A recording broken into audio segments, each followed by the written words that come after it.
Dans les voyages initiatiques que je propose, je parle de connexion au lieu sacré. Et en fait, là, il me paraît important d'aborder vraiment ce que c'est. Ces lieux sacrés, pourquoi cette connexion, comment on s'y connecte, qu'est-ce que ça nous apporte, c'est quoi le but en fait dans tout ça. Donc là, je vais faire une première vidéo toute simple pour expliquer déjà où est-ce qu'on trouve un lieu sacré, qu'est-ce que c'est un lieu chargé en énergie. En fait, souvent ces lieux sacrés avec lesquels moi je travaille à Malte, en Égypte, ça va être des lieux qu'on appelle à auto-vibratoire. Donc, des lieux à auto-vibratoire, on en trouve partout en France, on en trouve partout dans le monde. Il va y avoir d'abord les lieux naturels. Donc souvent, ça va être les montagnes, les sommets de montagne, les crêtes.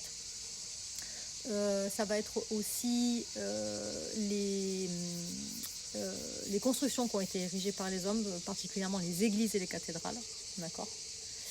Il va y avoir les dolmens, les menhirs.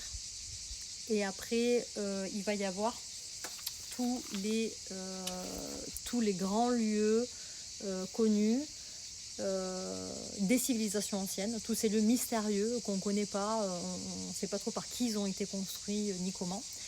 Donc là, par exemple, ça va être évidemment les pyramides de Gizeh, mais aussi tous les temples.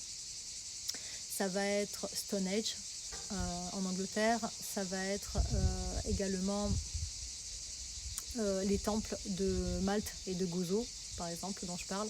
Et il va y avoir tous les lieux spirituels qui ont été, en plus de leur énergie de base, ils ont été construits forcément sur un endroit avec des énergies telluriques et cosmiques qui se retrouvent, où du coup on a un équilibre dans les polarités qui vont permettre le travail énergétique.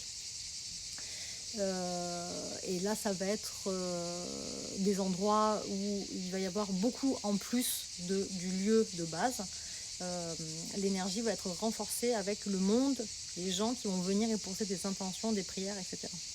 Ça peut être le cas de Lourdes, par exemple, mais aussi tous les autres lieux, même si c'est moins flagrant, mais par exemple avec Bougarache. Donc Bougarache, en France, c'est un lieu, c'est la montagne en elle-même, et puis tout ce qu'il y a autour avec les anciennes civilisations. Donc il y a beaucoup de choses qu'on ne sait pas, mais par contre il y a beaucoup de choses qu'on peut ressentir. Il va y avoir aussi la Sainte-Baume en France. Bon, après il va y avoir tous les lieux collines de pèlerinage en fait, le chemin de Compostelle, etc. Voilà. Donc là déjà c'était la première partie là-dessus, et je vous retrouve dans les prochaines vidéos sur comment on fait pour s'y connecter, pourquoi on s'y connecte, qu'est-ce que ça nous apporte. Alors je vous dis à bientôt et bonne écoute.